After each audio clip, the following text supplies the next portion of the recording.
Let's look at another example of Masonic symbolism, which Akram has so well discussed already, the Washington Monument, honoring Freemason and founding father George Washington.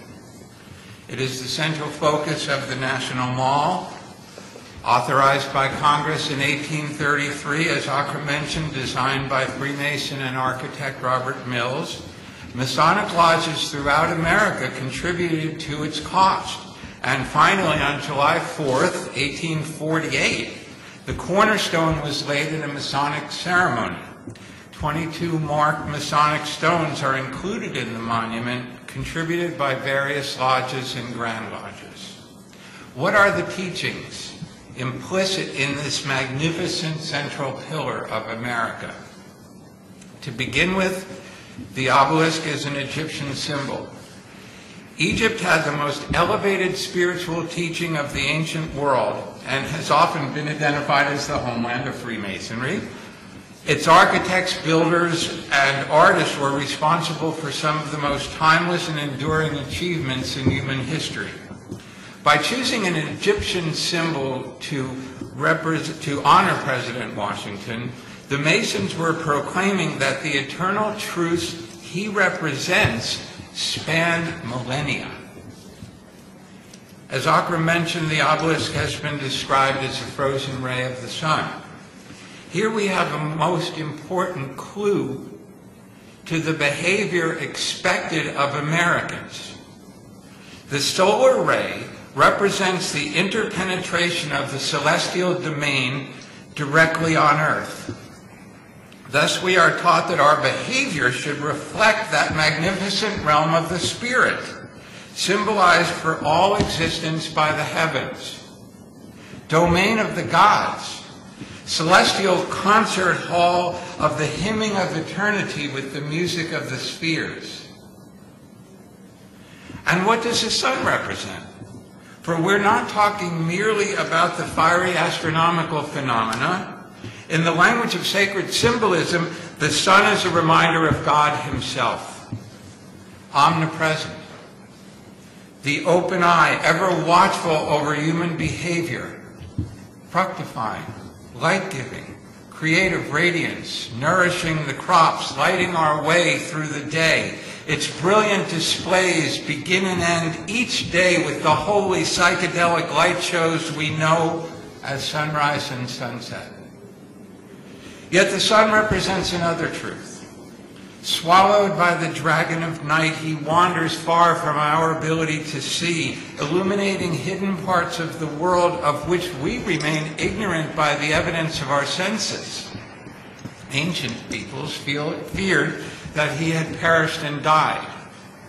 Yet the morning resurrection assured them of the continuity of existence, survival of the soul after the death of the body, the impermanence of darkness, and the optimism of existence.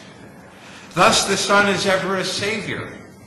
Jesus, Ra, Krishna, Buddha are all identified with the sun. And as we look at the ceiling of the Capitol Rotunda, we see the magnificent fresco, the Apotheosis of Washington, designed and painted by Freemason Constantino Brumidi in 1865.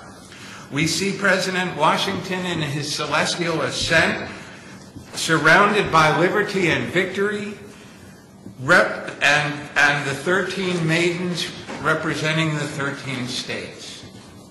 Washington is depicted as an embodied solar deity, an intercessor between God and America, a ray of the celestial sun bringing healing and liberating energy to the world.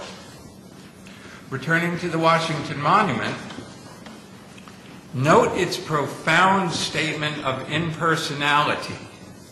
It is a blending of the most austere severity and the most elegant symmetry.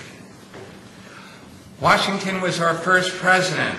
He was the victorious general who led Americans to victory. But his monument makes the statement that liberty is not for those who worship at the altar of man. His monument is a far cry from the cult of personality dominating modern politics. It is a stark reminder that we, as conscious citizens, are to concern ourselves with principles rather than personalities. Our leaders are our trusted servants. They are our employees. Americans do not bow to royalty. The story of the founding of America contains all the dramatic elements of a great work of art.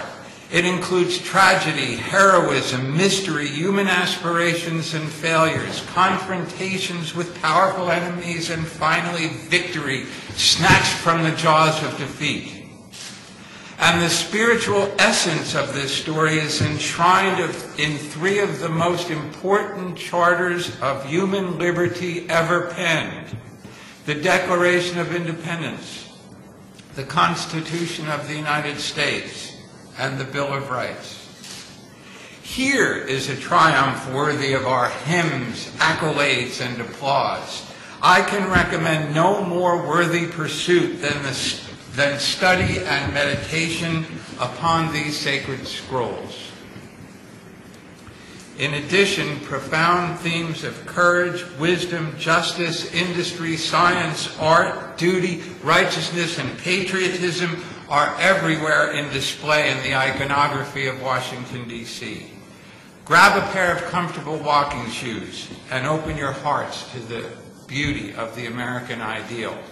I also might recommend you purchase Ockrum's fantastic DVD, which goes through this in a walking tour, which is just really good. And meanwhile, I certainly look forward to enjoying whatever concoction of excitement Dan Brown is ready to cook up, because I'm sure it's going to be real interesting. Thank you very much.